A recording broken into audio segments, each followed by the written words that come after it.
한 주간 어떻게 지내셨습니까?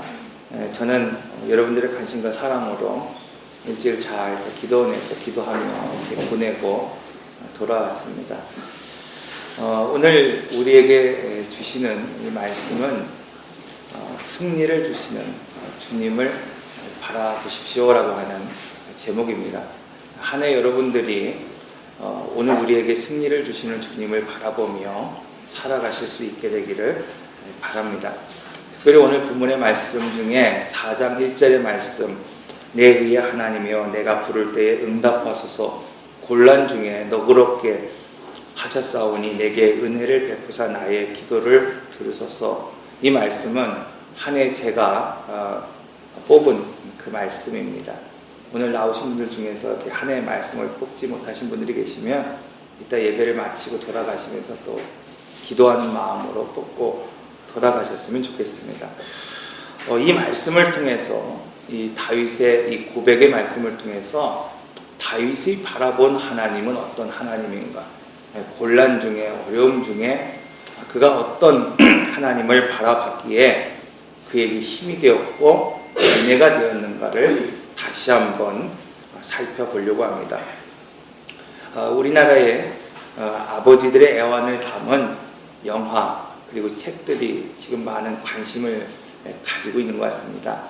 부산의 국제시장이라고 하는 영화가 많은 관객을 동원하며 또 관심을 갖고 있고, 또 송호근이라고 하는 서울대 교수가 쓴 50대 인생 보고서, 50대를 살아가는 사람들의 인생에 대한 이야기를 다루고 있는 그들은 소리내 울지 않는다라고 하는 책이 이 시대에 주목받고 있습니다.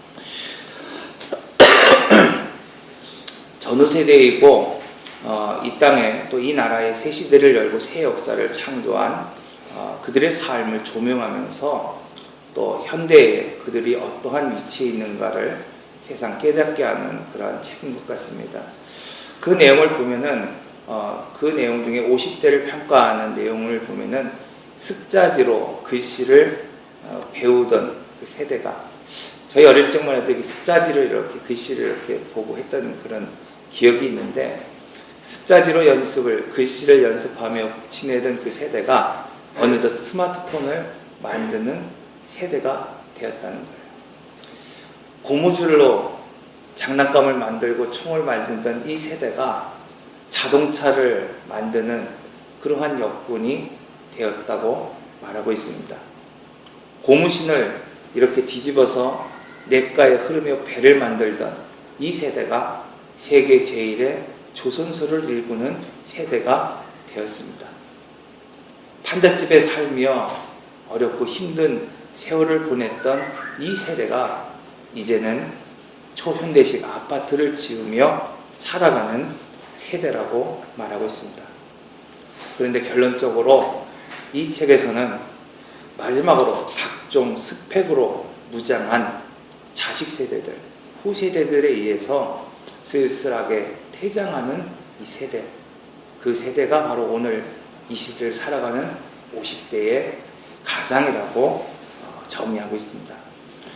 여러분, 새 시대를, 새 나라를 열어갔던 오늘 이 시대의 50대들에게 정말 이전에 없었던 부유와 풍요를 누릴 수 있게 헌신했고 수고했던 그들에게 정말 감사를 드립니다. 그런데 안타깝게도 오늘 우리는 이 세대를 기억하지 못하고 무대의 뒤로 사라지는 이러한 밀려나는 그러한 모습을 발견하게 됩니다. 사랑하는 성도 여러분, 오늘 말씀을 보면 새 역사를 만들고 창조했던 다윗에 관한 이야기입니다. 오늘 말씀을 보면은 이 다윗이 부유한 또 풍요로운 환경을 다시 한번 주님을 통해서 만들며 새 역사를 창조했습니다. 그런데 이 다윗이 압살롬으로부터 그 영광의 자기를 쫓겨난 이후에 지은 시가 바로 이 시편 4편의 말씀입니다. 여러분, 얼마나 참담하겠습니까? 얼마나 그 모습이 억울하겠습니까? 그런데 오늘 말씀을 보면 이 참담하고 가슴 아팠던 이 다윗이 그 고백만은 아름답고 은혜로웠다는 사실을 알 수 있습니다. 여러분, 압살롬은 다윗의 세 번째 아들이었습니다. 그에게는 다말이라고 하는 누이 동생이 있었습니다. 그는 아름답고 정숙한 여인이었어요. 그런데 이복 형인 암논이 이 다말을 너무나 사랑했어요. 그리고 넘지 않아야 될 선을 넘고 겁탈했습니다. 그로 인하여 이 압살롬의 마음 가운데에는 분노가 있었습니다. 그런데 이상하게 성경을 보면 다윗이 이 암논에 대해서 어떠한 징벌도 내리지 않는 거예요.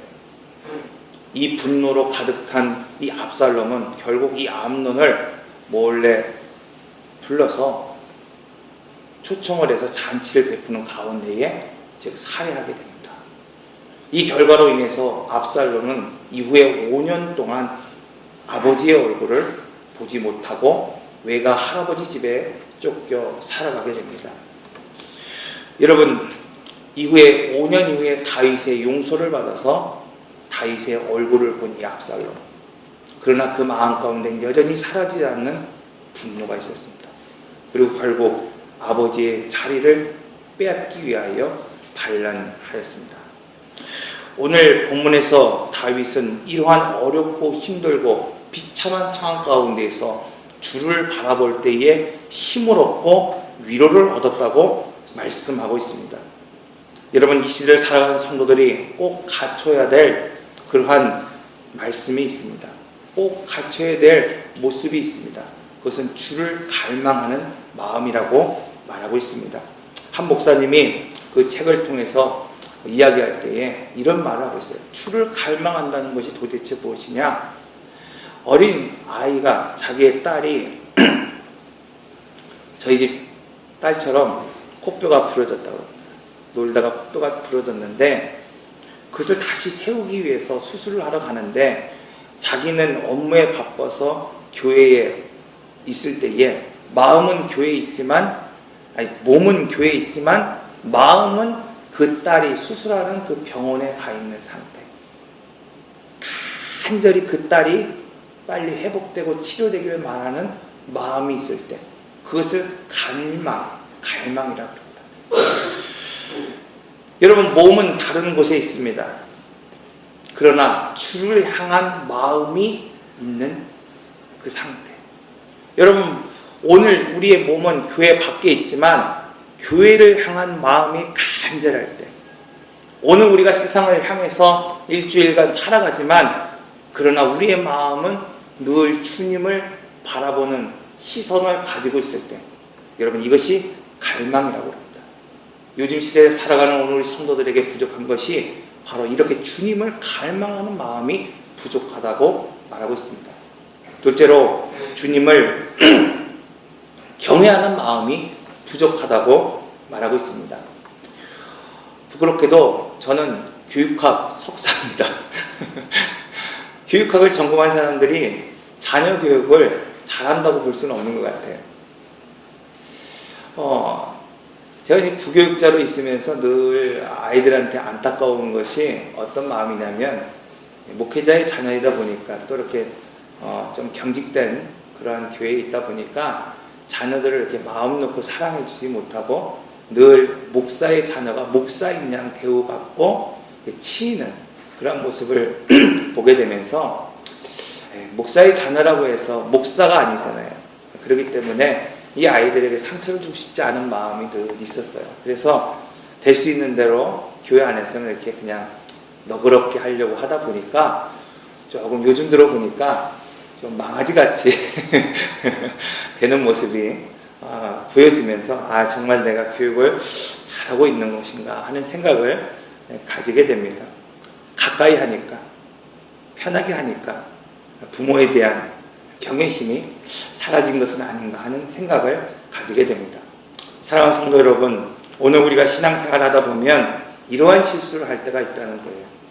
오늘 교육자로서, 목회자로서 예배가 늘 반복되고 늘 설교가 반복되기 때문에 하나님을 향한 경외심이 사라지고 습관처럼 예배하고 설교할 때가 있습니다.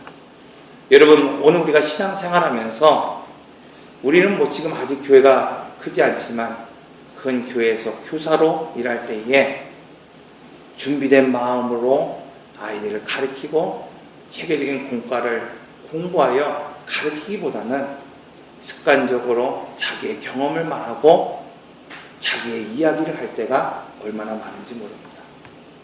여러분, 구역장으로 세워놓았는데 교회에서 정한 공과를 통해서 훈련받고 그것을 통하여 구역원들에게 나누기보다는 자기의 이야기를 하고 상담하며 살아가는 구역장들이 또 얼마나 많은지 모릅니다. 내 마음대로 가르치고 내 마음대로 상담하고 내 마음대로 무엇인가를 가르친다는 거예요. 여러분, 돌이켜보면 목회자나 또 함께 그것들을 일궈나가는 성도들이 여러분 한평생 주님을 위해 살았습니다. 한평생 주를 위하여 신학을 하였고 예배했습니다. 이단이 아닌 다음에는 여러분 무엇을 잘못 가르치겠습니까?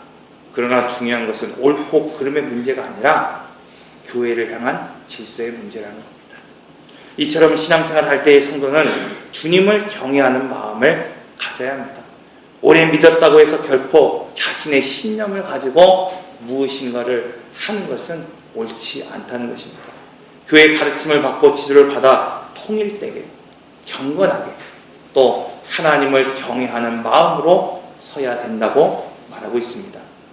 그런 관점으로 오늘 본문을 볼 때에 첫째로 오늘 우리가 바라봐야 할 주님을 간절하고 경외하는 마음으로 바라봐야 할 주님은 어떤 주님이냐? 바로 피 흘리고 희생당하신 예수 그리스도를 바라봐야 하는 것입니다. 둘째로 고난 가운데에 불의와 싸우시며 그 불의를 통하여 승리를 주시는 예수님을 바라봐야 된다고 말하고 있습니다. 그러므로 주를 바라볼 때 성경에서는 이 주, 로드, 이 하나님 예수 그리스도를 양으로 표현할 때가 있습니다. 성경은 이 양이라고 하는 말을 통해서 어린 양, 이것을 통해서 두 가지 의미로 보통 설명합니다. 첫 번째는 성도를 지칭할 때의 양이라고 말하고 있어요. 두 번째로 오늘 우리에게 승리를 주시는, 구원을 주시는 예수 그리스도를 상징적으로 표현하는 것이 바로 이 양이라고 하는 표현입니다. 자, 성도를 향하여서 양이라고 말하는 대표적인 성경은 요한복음입니다. 사도 요한은 베드로를 찾아가서 내 양을 치고 내 양을 먹이고 내 양을 치라고 말하고 있어요. 그런데 놀라운 사실은 오늘 우리에게는 똑같은 양이지만 원어로 보면 세 가지의 의미가 각기 다르다는 거예요.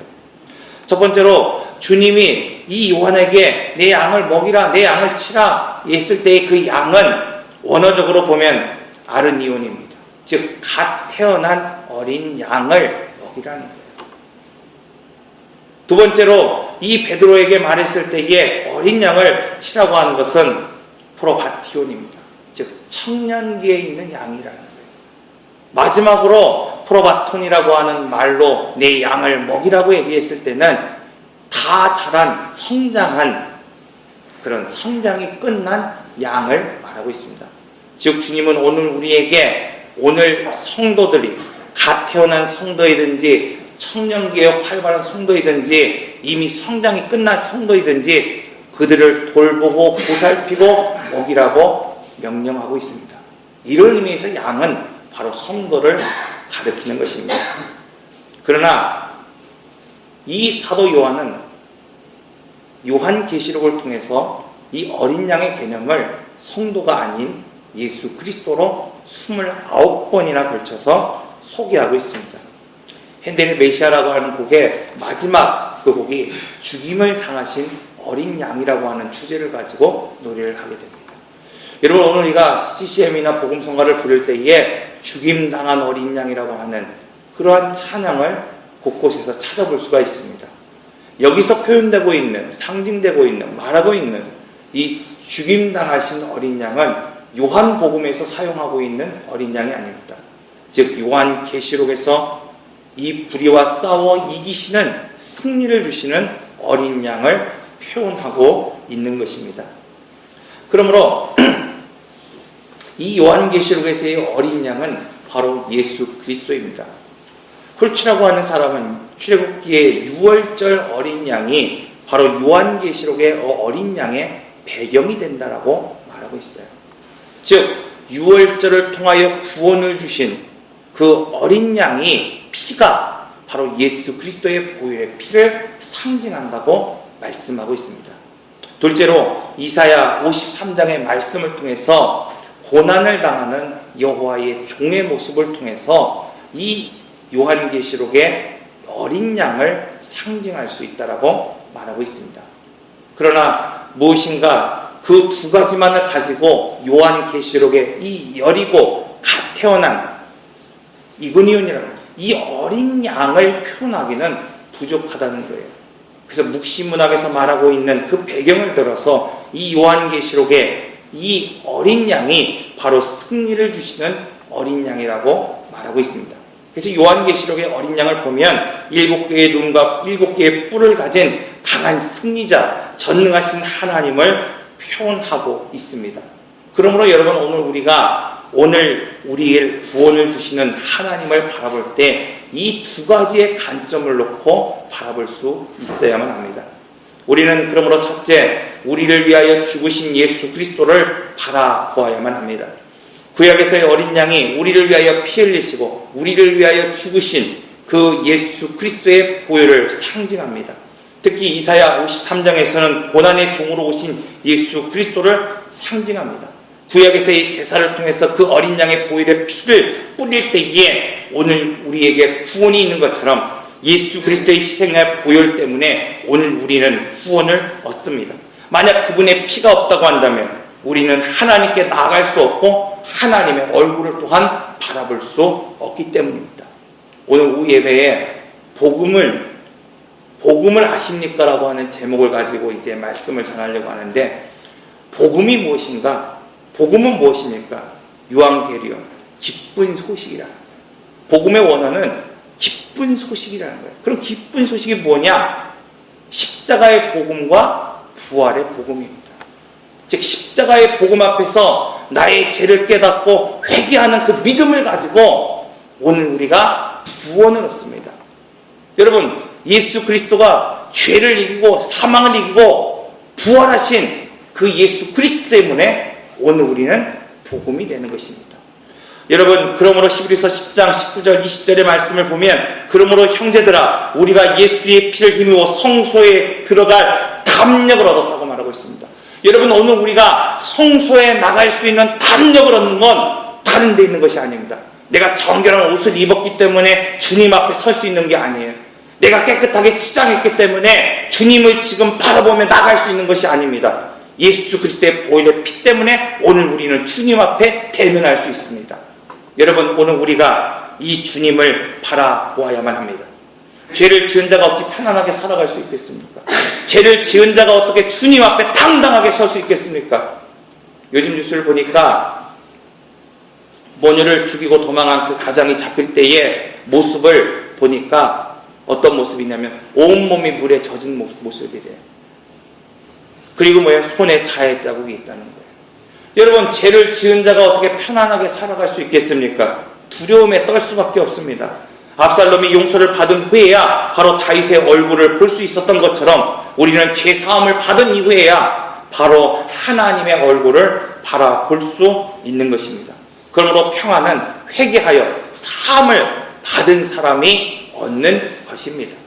내 죄를 주님 앞에 회개하고 죄 사함을 받은 후에 오늘 우리는 주님의 얼굴을 대면하고 주를 바라볼 수 있습니다. 그래서 오늘 본문은 이렇게 말하고 있습니다. 너희는 떨며 범죄하지 말지어다. 여러분, 오늘 본문은 우리에게 말하고 있습니다. 오늘 떨며 주님 앞에 범죄하는 삶을 살지 못하고 자리에 누워 심중에 말하고 잠잠할지어다. 의의 제사를 드리고 여호와를 의지할지라 말하고 있습니다. 여러분, 다시 한번 오늘 우리가 우리에게 구원을 주시는 예수 그리스도를 바라보는 한 해가 되어야 합니다. 오직 그 보혈의 피로 말미암아 우리에게 평안을 주고 힘을 주고 위로를 주는 그 하나님을 경외하고 간절히 오늘 우리가 주님을 바라볼 수 있는 한 해가 되시기를 바랍니다. 둘째로 오늘 본문은 우리는 불의와 싸우시는, 그리고 불의를 꺾고 승리케 하시는 예수 그리스도를 바라보아야 한다고 말하고 있습니다. 성경에서 이 요한계시록에서 승리를 주시는 예수 그리스도 어린 양, 이거는 아르니온, 즉 양 중에서도 성장한 양이 아니라, 다 성장을 끝낸 양이 아니라 갓 태어난 어린 양을 표현하고 있습니다. 의도적으로 요한은 그 이야기를, 그 단어를 사용하고 있습니다. 여러분, 오늘 우리가 생각할 때에 주님이 승리를 주시는 양이라고 한다면 그래도 좀 성장한 양이어야 되지 않겠습니까? 다 성장을 끝낸 건강한 양이어야 되지 않겠습니까? 그런데 주님은 다 태어난 어린 양을 가지고 지금 승리를 주시는 양이라고 말하고 있어요. 우리가 심야 기도회를 통해서 빌라델피아 교회에 대한 이야기를 들었습니다. 작은 능력을 가지고 하나님 앞에 칭찬받는 교회. 여러분, 그 빌라델피아 교회가 어떠한 능력을 가졌기에 하나님으로부터 칭찬받는 교회요, 성도가 되었습니까? 성경은 그들이 가진 능력은 큰 능력이라고 말하지 않고 있어요. 다 자란 양이라고 말하지 않고 있어요. 갓 태어난 그 믿음, 작은 믿음, 그 믿음은 바로 고난을 인내할 수 있는 믿음이라고 말하고 있습니다. 세상에 여러 가지 그러한 사상과 가치관에 물들지 않는 능력, 그 믿음이라고 말하고 있어요. 그 작은 믿음이 있었기 때문에 주님은 그 교회를 칭찬했습니다. 즉, 오늘 우리가 인내하고 동화되지 않는 삶을 살아가고 믿음을 지키면 주님은 오늘 우리에게 승리를 주신다고 말씀하고 있습니다. 왜냐하면 하나님은 이 어렵고 힘든 세상 가운데 살아가는 오늘 우리 삶 가운데에 직접 들어와 계시는 분이세요. 오늘 우리와 함께하는 분이십니다. 멀리 동떨어져서 외면하고 바라보는, 감시하는 하나님이 아니라 오늘 고난의 자리에 함께하시는 하나님이고 그것을 개입하시는 하나님이라는 사실입니다. 여러분, 오늘 우리가 고난을 당한 요셉의 이야기를 잘 알고 있습니다. 요셉의 애굽에 팔려갔을 때에도, 요셉이 종으로 있을 때에도 하나님은 그와 함께 하셨습니다. 여러분, 오늘 우리가 종된 삶을 살아갈지라도, 고난 가운데 있을지라도 하나님은 멀리 오늘 우리를 간섭하지 않고 외면하며 감시하는 하나님이 아니라 지금 우리의 고난 가운데 동참하시는 하나님입니다. 함께 하시는 하나님입니다.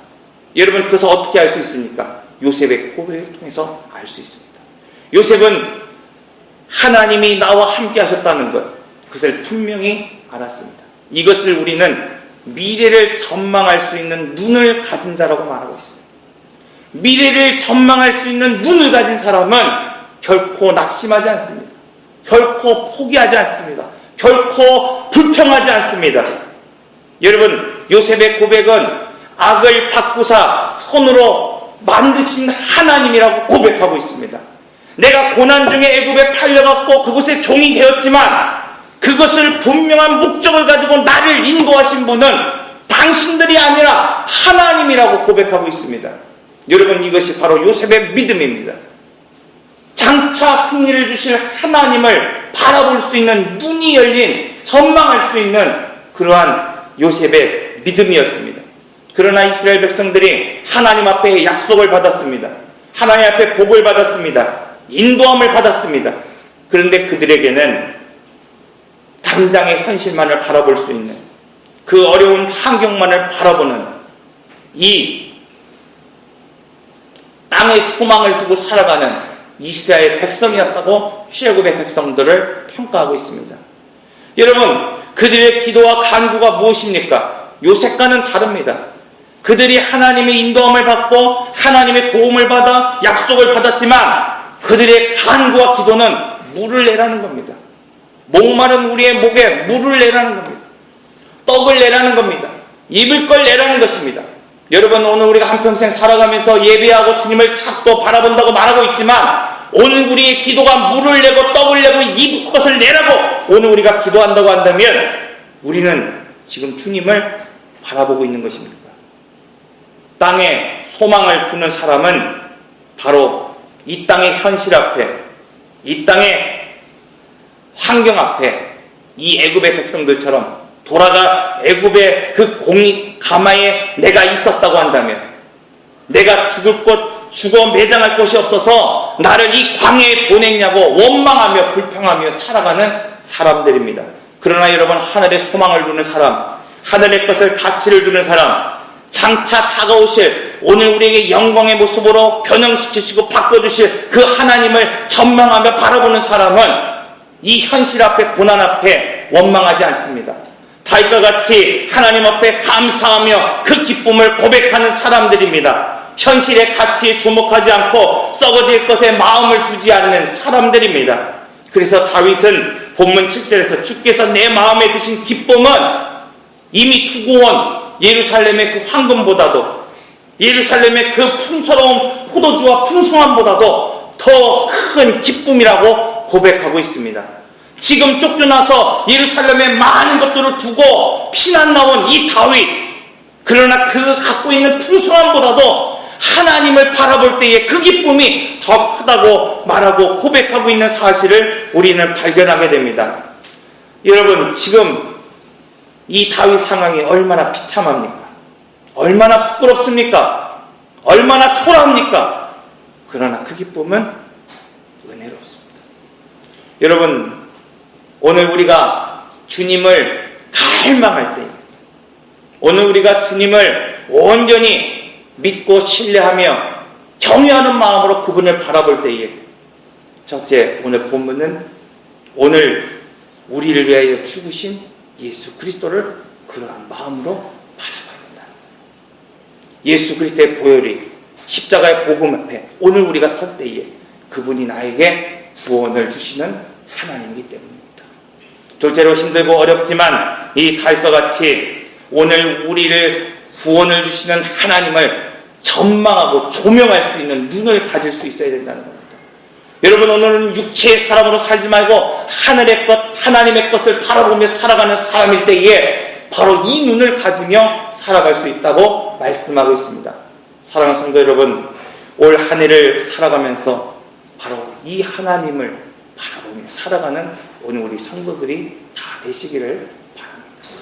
기도하겠습니다. 여호와는 나의 목자니 내가 부족함 없으리로다. 그가 나를 푸른 초장에 쉬게 하시고 인도하네. 여호와는 나의 목자니 내가 부족함 없으리로다. 그가 나를 푸른 초장에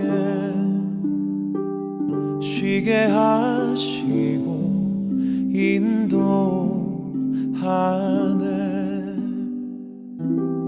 내가 사망의 음침한 계곡을 걸어도 두려워하지 않을 것을 주의 지팡이와 막대기가 나를 지키며 주님 나와 함께 하심이로다. 여호와는 나의 목자니 내가 부족함 없으리로다. 그가 나를 푸른 초장에 쉬게 하시고 인도하네.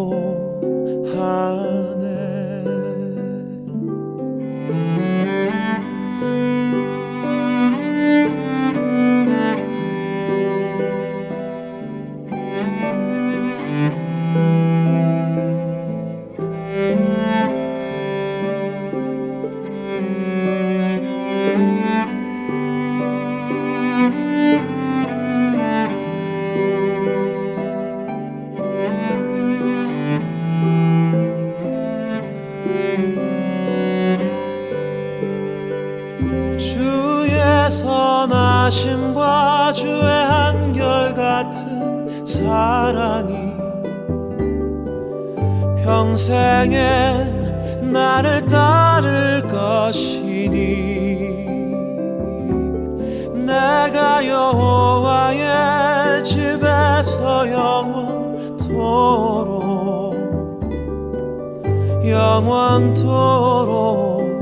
거하리로다. 여호와는 나의 목자니 내가 부족함 없으리로다. 그가 나를 푸른 초장에 쉬게 하시